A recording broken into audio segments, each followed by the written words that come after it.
ಈಗ ಮಿಲಿಬಗ್ ಬಂದ್ರೆ ನಮಗೆ ನೋಡ್ಬೇಕಾದ್ರೆ ಗೊತ್ತಾಗುತ್ತೆ, ಫಸ್ಟ್ ಬರೋದೇ ಬುಡದಿಂದ ಎಲ್ಲೋ ಆಗುತ್ತೆ. ಅದೇ ನಮಗೆಲ್ಲರೂ ರೂಟ್ ರಾಟು ಬೇರೆ ಸಿಂಪ್ಟಮ್ಸ್ ಆದ್ರೆ ಟಾಪ್ ಇಂದ ಎಲ್ಲೋ ಆಗುತ್ತೆ. ಇದು ಇದರಲ್ಲಿ ಕ್ರಾಪ್ ಬರೋದು. ಇದನ್ನ ನಾವು ಕಟ್ಟಕ್ ಬರಲ್ಲ. ಈಗ ಏನು ಮೇಲ್ ಹೋಗುತ್ತಾ ಈ ಬಳ್ಳಿಗಳನ್ನ ಮಾತ್ರ ಕಟ್ಟಬೇಕಾಗತ್ತೆ.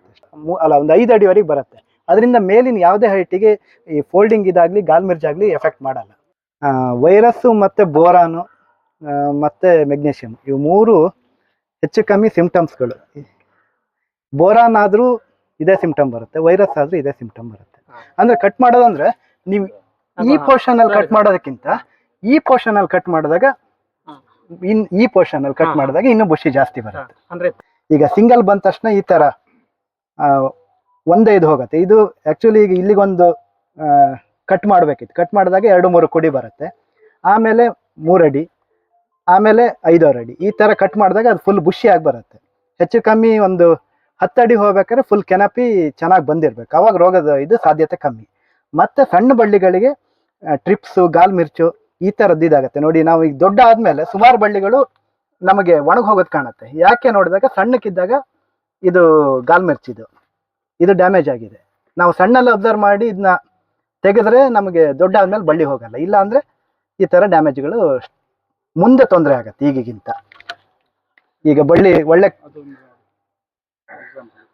ಯಾವುದು ಇನ್ನು ಉಷಿ ಬಂತು ಅಂದ್ರೆ, ಈಗ ಅಲ್ಲಿ ಬಂದಿದಲ್ಲ ಅಷ್ಟು ಬಂತು ಅಂದ್ರೆ ಯಾವ್ದೇ ಕಾರಣಕ್ಕೂ ಈ ರೂಟ್ ಝೋನಿಗೆ ಮಳೆ ನೀರು ಜಾಸ್ತಿ ಬೀಳಲ್ಲ. ಅವಾಗ ಡ್ಯಾಮೇಜ್ ಕಮ್ಮಿ ಆಗ್ತಾ ಹೋಗುತ್ತೆ. ರೂಟ್ ಝೋನ್ ಅನ್ನೋಕ್ಕಿಂತ ಕಾಲರ್, ಈಗ ರೂಟು ಮತ್ತೆ ಈ ಗಿಡದ ಇದಕ್ಕೆ ಕಾಲರ್ ಅಂತೀವಲ್ಲ ಆ ಝೋನಿಗೆ ನೀರು ಬೀಳಬಾರ್ದು ಜಾಸ್ತಿ. ಇದ್ರದ್ದೊಂದು 2ರಿಂದ 2.5 ಅಡಿ ಹೋಗಿರ್ಬೋದು ಅಷ್ಟೇ. ಅಂದ್ರೆ ಇತ್ತು ಅಂದ್ರೆ ಬಳ್ಳಿ ಈಗ ಹೆಚ್ಚು ಕಮ್ಮಿ ನಮ್ಮ ಅನುಭವ ಪ್ರಕಾರ ಒಂದು 20ರಿಂದ 30 ಅಡಿ ಬಳ್ಳಿ ಇದ್ರೆ 15 ಅಡಿ ರೂಟ್ ಹೋಗಿರುತ್ತೆ ಮಿನಿಮಮ್. ಅದು ಈ ಸೈಡಿಗೆ ಹೋಗಬೇಕು ಅಂತಿಲ್ಲ ಪೆಪ್ಪರ್ದು. ಈಗ ಅಡಿಕೆ ಕಾಫಿ ಇದೆಲ್ಲದು ಏನು ಎಲೆ ಎಲ್ಲಿರುತ್ತೆ ಅಲ್ಲಿವರೆಗೆ ಬೇರು ಹೆಚ್ಚು ಕಮ್ಮಿ ಇರುತ್ತೆ. ಪೆಪ್ಪರ್ದು ಆ ಥರ ಅಲ್ಲ, ಈ ಸೈಡ್ ಬೇಕಾದ್ರೆ ಹೋಗ್ಬೋದು, ಈ ಸೈಡ್ ಬೇಕಾದ್ರೆ ಹೋಗ್ಬೋದು.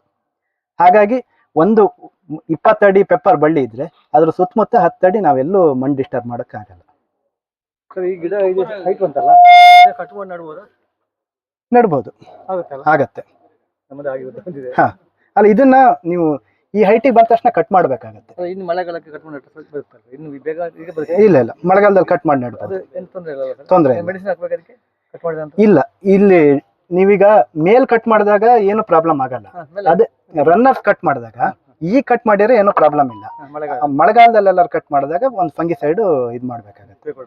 ಅಂದ್ರೆ ಸ್ಪ್ರೇಗಿಂತ ಆ ಕಟ್ ಮಾಡಿದ ಜಾಗಕ್ಕೆ ಒಂದು ಸಾಫ್ ಆಗತ್ತೆ, ಯಾವುದೇ ಫಂಗಿಸೈಡ್ ಆಗತ್ತೆ.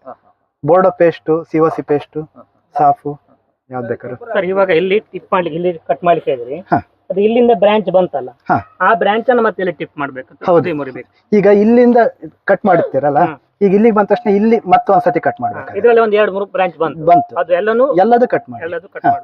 ಅಂದ್ರೆ ಕಟ್ ಮಾಡೋದಂದ್ರೆ ನೀವು ಈ ಪೋರ್ಷನ್ ಅಲ್ಲಿ ಕಟ್ ಮಾಡೋದಕ್ಕಿಂತ ಈ ಪೋರ್ಷನ್ ಅಲ್ಲಿ ಕಟ್ ಮಾಡಿದಾಗ ಈ ಪೋರ್ಷನ್ ಅಲ್ಲಿ ಕಟ್ ಮಾಡಿದಾಗ ಇನ್ನೂ ಬುಷಿ ಜಾಸ್ತಿ ಬರುತ್ತೆ. ಅಂದ್ರೆ ತಲೆದು ಟಚ್ ಮಾಡ್ಲಿಕ್ಕೆ ಇಲ್ಲ ಅಲ್ಲ, ಮಾಡ್ಬೋದು. ಅಂದ್ರೆ ಅದಕ್ಕಿಂತ ಜಾಸ್ತಿ ಇಲ್ಲಿ ಮಾಡಿದ್ರೆ ಬೆಟರ್ ಅಂತ, ಇನ್ನು ಸ್ಪೀಡ್ ಆಗಿ ಬರುತ್ತೆ.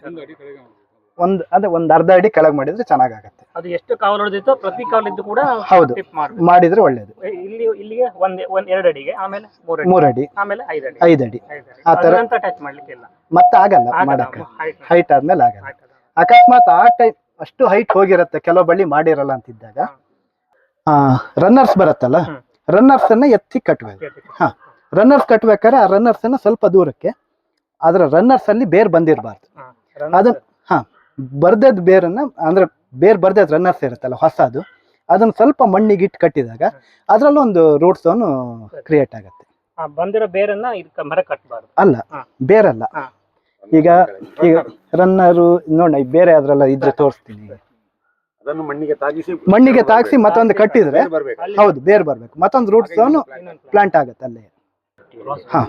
ಈಗ ಈ ತರ ಹಬ್ಬು ಬಳ್ಳಿ ಇರುತ್ತಲ್ಲ, ಅದು ಕೆಳಗೆ ಬಗ್ಗಿರುತ್ತೆ ಅಂತ ಇಟ್ಕೊಳ್ಳಿ, ಅದನ್ನ ಎತ್ತಿ ಕಟ್ಟಿರಷ್ಟು ಪ್ರಯೋಜನ ಬರಲ್ಲ. ಅದನ್ನ ಕಟ್ ಮಾಡಿ ಹೊಸದಾಗಿ ಬಂದಿದ್ದು ಇದು ಮಾಡಿದ್ರೆ ಇನ್ನೂ ಚೆನ್ನಾಗತ್ತೆ. ಮತ್ತೆ ಆದಷ್ಟು ಇದು ಅಥವಾ ಕಾಯಿ ಕತ್ತದಲ್ಲಿ ಕಟ್ಟಿ, ಪ್ಲಾಸ್ಟಿಕ್ ಹಗ್ಗ ಅಷ್ಟು ಒಳ್ಳೇದಲ್ಲ. ಈಗ ಕಟ್ಟುವಾಗ ಈಗ ಇದೆಲ್ಲ ಹೊರಗೆ ಬಂದಿದೆ ಅಲ್ಲ, ಅಲ್ಲ ಇದು ಇದು ಮೇನ್ ಇದು ಮಾತ್ರ ಇದು ಇದರಲ್ಲಿ ಕ್ರಾಪ್ ಬರೋದು ಇದು. ಹೌದು. ಇದನ್ನ ನಾವು ಕಟ್ಟಕ್ ಬರಲ್ಲ. ಈಗ ಏನು ಮೇಲ್ ಹೋಗುತ್ತಾ ಈ ಬಳ್ಳಿಗಳನ್ನ ಮಾತ್ರ ಕಟ್ಟಬೇಕಾಗತ್ತೆ ಅಷ್ಟೇ. ಸರ್ ಅದು ಕಟ್ಲಿಕ್ಕೆ ಮತ್ತೆ ಆಂಟಿ ಕ್ಲಾಕ್ ವೈಸ್ ಕಟ್ಟಬೇಕು ಆತರ ಏನಾದ್ರು? ಇಲ್ಲ ಇಲ್ಲ, ಹಾಗೆ ಹಾಗೆ ಹೇಗ್ ಬೇಕಾದ್ರೆ ಕಟ್ಬೋದು. ಮತ್ತೆ ಬಳ್ಳಿಯನ್ನು ಟ್ವಿಸ್ಟ್ ಮಾಡಿ ಕಟ್ಟಬೇಕಲ್ಲ ಹೇಳ್ತಾರಲ್ಲ. ಇಲ್ಲ, ಟ್ವಿಸ್ಟ್ ಎಲ್ಲ ಮಾಡೋದು ಬೇಡ. ಯಾಕೆಂದ್ರೆ ಈಗ ರೂಟ್ ಚೆನ್ನಾಗಿ ಇಲ್ಲಿ ಕೊಟ್ಟಿದೆ, ಇದನ್ನ ಮತ್ತೆ ನಾವು ತೆಗೆದು ಟ್ವಿಸ್ಟ್ ಮಾಡಿ ಕೊಡಕ್ಕಿಂತ ಅದು ಇದ್ದಂತೆ ಅಲ್ಲಿ ಕಟ್ಟೋದು ಚೆನ್ನಾಗಾಗತ್ತೆ. ಆ ಕಟ್ ಮಾಡಿದ್ರೆ ನಿಮ್ಗೆ ಈಗ ಇಲ್ಲಿ ನೋಡಿ, ಇಲ್ಲಿ ಅಬ್ಸರ್ವ್ ಮಾಡಿ, ಇಲ್ಲಿ ಕಟ್ ಆಗಿದೆ, ಇಲ್ಲಿ ಕಟ್ ಆಗಿದ್ದು ಡಬಲ್ ಆಯ್ತು, ಬ್ರಾಂಚ್ ಆಯ್ತು ಈ ತರ. ಈಗ ಒಂದ್ಸತಿ ಕಟ್ ಮಾಡಿದಾಗ 2 ತಪ್ಪಿದ್ರೆ 3 ಬ್ರಾಂಚ್ ಆಗ್ತಾ ಹೋಗುತ್ತೆ. ಈಗ ಇಲ್ಲಿ ಕಟ್ ಆಗಿದೆ, ಇಲ್ಲಿ ಡಬಲ್ ಆಗಿದೆ, ಇಲ್ಲಿ ಕಟ್ ಆಗಿದೆ, ಇಲ್ಲಿ ಡಬಲ್ ಆಗಿದೆ, ಈ ತರ. ಈ ತರ ಕಟ್ ಮಾಡೋದು ಯಾವ ಸಮಯದಲ್ಲಿ ಸೂಕ್ತ? ಅಂದ್ರೆ ಜನವರಿಂದ ಡಿಸೆಂಬರ್ ಅಂತ ತಗೊಂಡ್ರೆ ಈಗ ಮಾರ್ಚ್ ಇಂದ ಚಿಗುರು ಸ್ಟಾರ್ಟ್ ಆಗುತ್ತೆ, ಹ್ಯುಮಿಡಿಟಿ ಜಾಸ್ತಿ ಆಗತ್ತಲ್ಲ, ಆ ಟೈಮು ಬೆಟರ್. ಮಾರ್ಚ್ ಇಂದ ಯಾವ? ಮಾರ್ಚ್ ಇಂದ ಜೂನ್ ವರೆಗೂ ಮಾಡ್ಬೋದು. ಈಗ ಮಾಡ್ಬೋದಾ? ಈಗ ಮಾಡ್ಬೋದು, ಈಗ ರೈಟ್ ಟೈಮ್ ಇದು. ಈಗ ವೆದರ್ ಫೋರ್ಸ್ ಇರುತ್ತೆ, ಮತ್ತೆ ಮಳೆನೂ ಬರ್ತಾ ಇದೆ, ಮತ್ತೆ ಮೆನ್ಯೂರಿಂಗು ಮಾಡ್ತೀವಿ, ಚೆನ್ನಾಗಿ ಕೌಲ್ ಹೊಡೆದು ಜಾಸ್ತಿ ಬರುತ್ತೆ ಈಗ ಮಾಡಿದ್ರೆ. ಈಗ ಸೆಪ್ಟೆಂಬರಿಗೆ ನೆಟ್ರೆ ಹೆಚ್ಚು ಕಮ್ಮಿ ನಮಗೆ ಮಾರ್ಚಿಗೆ ಕಟ್ ಮಾಡಕ್ ಬರೋದು. ಜೂನಿಗೆ ನೆಟ್ರೆ ಸೆಪ್ಟೆಂಬರ್ ಅಕ್ಟೋಬರಲ್ಲಿ ಕಟ್ ಮಾಡ್ಬೋದು, ತೊಂದರೆ. ನರ್ಸರಿಲಿ ಈ ಮೇಲಿಂದ ಕೆಳಗೆ ಇಳಿದಿದ್ದ ಬಳ್ಳಿನ ಮಾಡಿರ್ತಾರೆ, ಅದಕ್ಕೆ ಇದು ಬರಲ್ಲ, ಬೇರ್ ಬರೋದು. ಅದು ಅದೇ ತರ ಸೀದಾ ಸಿಂಗಲ್ ಹೋಗುತ್ತೆ, ನೀವು ಎಷ್ಟೇ ಕಟ್ ಮಾಡಿ ಅದು ಬರಲ್ಲ, ಬರೋ ಚಾನ್ಸ್ ಕಮ್ಮಿ ಇರುತ್ತೆ ಅದು. ಈಗ ಟಾಪ್ ಶೂಟು ಮತ್ತೆ ರನ್ನರ್ಸ್ ಆದ್ರೆ ಕರೆಕ್ಟ್ ಆದ್ರೆ ನೀಟಾಗಿ ಇದು ಬರುತ್ತೆ. ಈಗ ಮತ್ತೆ ಇನ್ನೂ ಒಂದು, ಈಗ ವೈರಸ್ ಬಗ್ಗೆ, ವೈರಸ್ಸು ಮತ್ತೆ ಬೋರಾನು ಮತ್ತೆ ಮೆಗ್ನೀಷಿಯಂ, ಇವು 3 ಹೆಚ್ಚು ಕಮ್ಮಿ ಸಿಂಪ್ಟಮ್ಸ್ಗಳು. ಬೋರಾನ್ ಆದ್ರೂ ಇದೇ ಸಿಂಪ್ಟಮ್ ಬರುತ್ತೆ, ವೈರಸ್ ಆದ್ರೂ ಇದೇ ಸಿಂಪ್ಟಮ್ ಬರುತ್ತೆ. ಅದು ಯಾವಾಗ ಅಂದ್ರೆ ಸಣ್ಣ ಈ ಹೊಸ ಲೀಫ್ ಬರುತ್ತಲ್ಲ, ಈ ಟೈಮಲ್ಲಿ ಇದು ಸ್ವಲ್ಪ ಜಾಸ್ತಿ ತೋರಿಸುತ್ತೆ. ಇದೇನೀಗ ವೈರಸ್ ಅಂತ ಈಗಲೇ ಕನ್ಕ್ಲೂಡ್ ಮಾಡಕ್ ಬರಲ್ಲ ಪೂರ್ತಿ. ಒಂದು 6 ತಿಂಗಳು ಬಿಟ್ಟು ಇದು ರಿಕವರಿ ಆಗೋ ಚಾನ್ಸ್ ಇರುತ್ತೆ. ಬೋರಾನ್ ಕಮ್ಮಿ ಆದ್ರೂ ಈ ತರ ಆಗುತ್ತೆ. ಮತ್ತೆ correct magnesium nutrient correct uptake ಆಗಬೇಕು. ಆದಾಗ ಮತ್ತೆ ಕರೆಕ್ಟಾಗಿ ನಮ್ಮ ಮಳೆಗಾಲದಲ್ಲಿ ಅದು ಕರೆಕ್ಟಾಗಿ ಗೊತ್ತಾಗುತ್ತೆ. ಮಳೆಗಾಲ ಕಳೆದ್ಮೇಲೂ ಇದೇ ಸಿಂಪ್ಟಮ್ ಇತ್ತು ಅಂದ್ರೆ ಅದು ವೈರಸ್ ಅಂತ. ಮೀಲಿ ಬಗ್ಗೆ ಈಗ ಈಗ ರೈಟ್ ಟೈಮ್ ಆಗ್ತಾ ಉಂಟು. ಹೌದು, ಮಿಲಿಬಗ್. ಅದಕ್ಕೆ ಎಂತ ಒಂದು ರೆಮಿಡಿ ಹೇಳ್ತೀರಾ ಸರ್? ಮಿಲಿಬಗ್ಗಿಗೆ ಇಮಿಡಾಕ್ರೋಪಿಡ್ ಬೆಸ್ಟ್. ಹೇಳಿಕೊಳ್ಳಿ ಇವ್ರೆ. Imidacloprid best. ಅದರಲ್ಲಿ ತುಂಬಾ ಅಟ್ಯಾಕ್ ಆಗಿದೆ. ಇಮಿಡಾಕ್ರೋಪಿಡ್ಗೆ ಈಗ 17% ಬರುತ್ತೆ, ಆಮೇಲೆ 35% ಬರುತ್ತೆ, ಆಮೇಲೆ 70% ಬರುತ್ತೆ ಮಿಲಿಬಗ್. ಅದು 17% ಆದ್ರೆ 1.5 ml ಹಾಕಿದ್ರೆ ಸಾಕಾಗುತ್ತೆ ಪರ್ ಲೀಟ್ರು. 70% ಆದ್ರೆ 0.5 ml ಇಂದ 1 ml ವರೆಗೂ ಹಾಕ್ಬೋದು. ಆದ್ರೆ ಮಿಲಿಬಗ್ಗಿಗೆ ಹಾಕ್ಬೇಕಾದ್ರೆ ಕಂಪಲ್ಸರಿ ಸ್ಪ್ರೆಡ್ಡರ್ ಯೂಸ್ ಮಾಡಲೇಬೇಕು. ಮಣ್ಣಿಗೆ ಹಾಕ್ಬೇಕಾದ್ರೆ ಗಮ್ಮಿನ ಅಂಶ ಬೇಕೇ ಬೇಕು. ಅವಾಗ ಏನಾಗುತ್ತೆ ಅಂದ್ರೆ ಆ ಮಿಲಿಬಗ್ ಮೇಲೆ ಇದು ಕ್ಲೀನ್ ಆಗಿ ಕೂರುತ್ತೆ. ಅದೇ ಅದು ಪರ್ಸೆಂಟೇಜ್ ಮೇಲೆ. ಈಗ 17% ಬರುತ್ತೆ, ಅದಾದ್ರೆ ಒಂದು 200 ಲೀಟರ್ಗೆ ಒಂದು 1.5 ml ಇಂದ 2 ml ವರೆಗೂ ಹಾಕ್ಬೋದು ಪರ್ ಲೀಟರ್. ಅಂದ್ರೆ ನಮ್ದು ಮಿಲಿಬಗ್ ಎಷ್ಟಿದೆ ನೋಡ್ಕೊಂಡು ಕಮ್ಮಿ ಮಾಡಿದ್ರೆ ನಡೆಯುತ್ತೆ. ಮತ್ತೆ ಬ್ಲಾಂಕೆಟ್ ಮಾಡಬೇಡಿ. ಈಗ ಮಿಲಿಬಗ್ ಬಂದ್ರೆ ನಮಗೆ ನೋಡ್ಬೇಕಾದ್ರೆ ಗೊತ್ತಾಗತ್ತೆ. ಫಸ್ಟ್ ಈ ಬುಡದ ಎಲೆ ಎಲ್ಲೋ ಆಗತ್ತೆ, ಫಸ್ಟ್ ಬರೋದೇ ಬುಡದಿಂದ ಎಲ್ಲೋ ಆಗುತ್ತೆ. ಅದೇ ನಮಗೆಲ್ಲರೂ ರೂಟ್ ರಾಟು ಬೇರೆ ಸಿಂಪ್ಟಮ್ಸ್ ಆದ್ರೆ ಟಾಪಿಂದ ಎಲ್ಲೋ ಆಗತ್ತೆ. ಅದೊಂದು ಅಬ್ಸರ್ವ್ ಮಾಡಿ ಎಲ್ಲರೂ. ಮಿಲಿಬಗ್ ಇದ್ರೆ ಬುಡದ ಎಲೆ ಫಸ್ಟ್ ಎಲ್ಲೋ ಆಗತ್ತೆ. ಅದು ಎಲ್ಲೋ ಆಯ್ತು, ಮತ್ತೆ ಬುಡದಲ್ಲಿ ಇರುವೆ ಓಡಾಡ್ತಾ ಇದೆ ಅಂದ್ರೆ 100% ಮಿಲಿಬಗ್. ಮಿಲಿಬಗ್ಗಿಗೆ ಮತ್ತೆ ಎಲ್ಲೂ ಅಂದ್ರೆ ಅದು ಈ ಕಾಲರ್ ಅಂತೀವಲ್ಲ, ಆ ಜಾಗದಲ್ಲಿ ಮಾತ್ರ ಅದು ಇರುತ್ತೆ, ಮತ್ತೆ ಬೇರೆ ಎಲ್ಲೂ ಇರಲ್ಲ ಅದು. ಈಗ ಮಣ್ಣೊಳಗೆ 1 ಇಂಚಿಗಿಂತ ಕೆಳಗೆ ಮಿಲಿಬಗ್ ಹೋಗಲ್ಲ, ಆ ಕಾಲರ್ ಜಾಗದಲ್ಲಿ ಮಾತ್ರ ಮಿಲಿಬಗ್ ಇರುತ್ತೆ. ಡ್ರೆಂಚ್ ಮಾಡ್ಬೇಕಾಗತ್ತೆ ಒಂದು ಬುಡಕ್ಕೆ. ಅಂದ್ರೆ ಈಗ ಇಂಥ ಬಳ್ಳಿಗಾದ್ರೆ ಕರೆಕ್ಟ್ ನಾವು ಇದೇ ಜಾಗಕ್ಕೆ ಮಾಡಿದ್ರೆ 1 2 ರಿಂದ 3 ಲೀಟರ್ ಮಾಡ್ಬೇಕಾಗತ್ತೆ. ಇದೇ ಜಾಗಕ್ಕೆ ಮಾಡ್ಬೇಕಾಗತ್ತೆ, ಬೇರೆ ಎಲ್ಲೂ ಮಾಡಿದ್ರೆ ಪ್ರಯೋಜನ ಆಗಲ್ಲ. ಈಗ ಎಲ್ಲ ಕಾಲರ್ ಬರುತ್ತಾ, ಈ ಕಾಲರ್ ರೂಟ್ ಅಂತೀವಲ್ಲ, ಇಲ್ಲಿಗೆ ಮಾಡ್ಬೇಕಾಗತ್ತೆ. ಇಲ್ಲಿಂದ ಮುಂದೆ ಎಲ್ಲೂ ಇರಲ್ಲ ಅದು. ಅಲ್ಲ, ಮುನ್ನೆ ಒಂದು ತೋಟ ಕ್ಲೀನ್ ಇರಬೇಕು. ಈಗ ಎಲ್ಲಿ ನಾವು ಕಸ ವೇಸ್ಟ್ ಹಾಕಿರ್ತೀವ ಅಲ್ಲಿ ಇರುವೆ ಬರ್ತವೆ. ಇರುವೆ ಮಿಲಿಬಗ್ ಅಂತಾರೆ. ಅದು ಆಕ್ಚುಲಿ ಮಿಲಿಬಗ್ಗು ಬಂದ್ ಗಿಡಕ್ಕೆ ಕೋರಲ್ಲ, ಅದು ಹೋಸ್ಟು ಇರುವೆ. ಯಾವ್ದು ಈ ಗಾಳಿ ಇರುವೆ ಅಂತೀವಿ ಆ ತರದ ಇರುವೆಗಳು ಹೋಸ್ಟ್ ಕೆಮ್ಮು ಬೇಕೇ ಬೇಕು. ಇರುವೆ ಇಲ್ಲದೆ ತೋಟ ಇರಲ್ಲ. ಹಾಗಾಗಿ ಮುಂಚೆ ಏನು ಮಾಡೋಕ್ಕಿಂತ ಮಿಲಿಬಗ್ ಬಂದಿದ್ದ ಬಳ್ಳಿಗೆ ನಾವು ಇದು ಮಾಡೋದು ಬೆಟರ್ ಅಷ್ಟೇ. ಎಲ್ಲದಕ್ಕಿಂತ ಮಿಲಿಬಗ್ ನಮ್ಮ ತೋಟದಲ್ಲೇ ಇಲ್ಲ ಅಂತಂದರೆ ನಾವು ನರ್ಸರಿಯಿಂದ ತಂದ ಗಿಡಗಳು ಅದಕ್ಕೆ ಇಮಿಡಾ ಅಥವಾ ಈ ಥರದ್ದು ಯಾವ್ದಾದ್ರು ಇನ್ಸೆಕ್ಟಿಸೈಡ್ ಒಂದು ಡ್ರಂಚ್ ಮಾಡಿ ನೆಡೋದು ಬೆಟರ್. ಮತ್ತು ಇದೊಂದು ಈಗ ಕಾಂಪೋಸ್ಟ್ ಹೊರಬದಿಂದ ತರ್ತೀವಿ, ಅದರಲ್ಲೂ ಮಿಲಿಬಗ್ ಬರೋ ಚಾನ್ಸ್ ಜಾಸ್ತಿ ಇರುತ್ತೆ. ಎಲ್ಲರೂ ಸಾಧಾರಣ ಕಾಂಪೋಸ್ಟಿಗೆ ಮಣ್ಣು ಯೂಸ್ ಮಾಡೇ ಮಾಡ್ತಾರೆ, ಮಣ್ಣಿಂದ ನೆಮಟೋಡು ಮತ್ತು ಮಿಲಿಬಗ್ಗು ಬರುತ್ತೆ. ಹಾಂ, ಜಾಗ್ರತೆ ಮಾಡಬೇಕು. ಸರ್, ವೈರಸ್ ಬಗ್ಗೆ ನಂಗೆ ಒಂದೆರಡು ಡೌಟ್ ಇದೆ. ಹಾ. ವೈರಸ್ ಬಂದ್ರೆ ಆ ಗಿಡದ ಕತೆ ಮುಗೀತಾ? ಅಂದ್ರೆ ನಾವು ಅದನ್ನ ರಿಕವರ್ ಮಾಡ್ಲಿಕ್ಕೆ ಆಗ್ತದಾ ಇಲ್ವಾ? ಆಗತ್ತೆ, ಆದರೆ ರಿಕವರಿ ಮಾಡೋಕ್ಕಾಗಲ್ಲ, ಆದರೆ ಮೇಂಟೈನ್ ಮಾಡ್ಬೋದು. ಸರಿ, ಅಂದ್ರೆ ಈಗ ಒಂದು 10 ವರ್ಷ 15 ವರ್ಷ ಮೇಂಟೈನ್ ಸರಿ, ಮಾಡ್ಬೋದು. ಅದೇ ನಾನು ಕೆಲವು ತೋಟದಲ್ಲಿ ನೋಡಿದೆ, ವೈರಸ್ ಬಂದಿದೆ, ಹಾ. ಸ್ವಲ್ಪ ಇಳುವರಿ ಬರ್ತಾ ಇದೆ. ನಾವು ಅದಕ್ಕೆ ಸಾಕಷ್ಟು ಗೊಬ್ಬರ ನೀರಾವರಿ ಕೊಟ್ರೆ ಇಳುವರಿ ಬರುತ್ತೆ. ಇಳುವರಿಲಿ ಭಾರಿ ಏನು ಹೆಚ್ಚು ಕಮ್ಮಿ ಆಗಲ್ಲ. ಅದು ನಿಮ್ಮ ಈ ಸೌತ್ ಕೇಂದ್ರ ದಕ್ಷಿಣ ಕನ್ನಡದ ವೆದರಿಗೆ ವೈರಸ್ ಅಂತ ಪ್ರಾಬ್ಲಮ್ ಕೊಡಲ್ಲ.